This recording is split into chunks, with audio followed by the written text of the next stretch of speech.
Bonjour les CM1, j'espère que vous allez bien. Nous sommes vendredi 28 mars et voici la correction des 4 divisions que je vous avais données hier. Donc petit rappel toujours de vocabulaire, ça c'est le dividende, ça c'est le diviseur, ce qu'on va trouver calculé ça s'appelle le quotient et on aura ici le reste. Alors 452 divisé par 9. Je vais d'abord m'occuper du chiffre des centaines. Est-ce que 4 je vais pouvoir le diviser par 9? Non, parce que 4 est plus petit que 9. Donc je vais prendre 45. Ça veut dire que je vais d'abord calculer le chiffre des dizaines ici et ensuite le chiffre des unités ici. Ça veut dire que dans mes prévisions au quotient, j'aurai deux chiffres. Maintenant je cherche. Alors 9 fois combien se rapproche de 45? Ça tombe bien. 9 fois 5, ça fait 45. Donc 45 moins 45, je me retrouve avec 0. J'abaisse maintenant le 2 des unités. Quel nombre? Alors 9 il est plus grand que 2. Alors comment je vais faire? N'importe quel nombre multiplié par 0 donne 0. Donc je ne peux que multiplier 9 par 0. Donc ça va faire 0 et mon reste est 2. Je vérifie bien que mon reste 2 est plus petit que mon diviseur 9.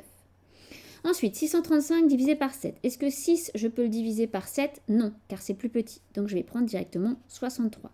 Je vais donc calculer d'abord le chiffre des dizaines et ensuite le chiffre des unités. Donc j'aurai deux chiffres à mon quotient.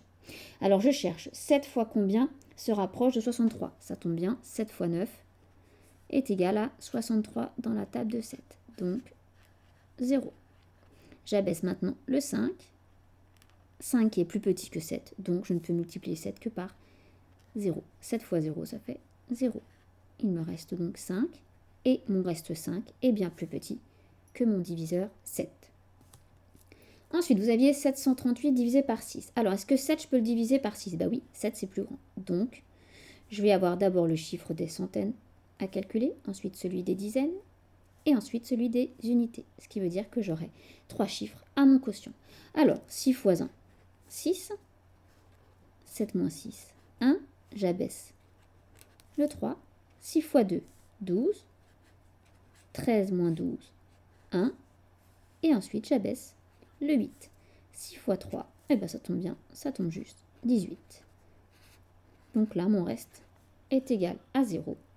C'est bien plus petit que 6, donc elle tombe juste cette division. Et puis vous aviez 577 divisé par 5. Alors est-ce que je peux diviser 5 par 5? Bah oui. Donc, je vais commencer par ça. Donc, je vais d'abord calculer ici le chiffre des centaines, ensuite le chiffre des dizaines, et ensuite le chiffre des unités, ce qui signifie que j'ai bien 3 chiffres dans ma partie, dans mon quotient. Alors, 5 fois 1, 5.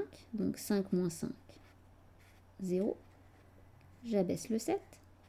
Donc, 5 fois 1 encore, 5. 7 moins 5, 2.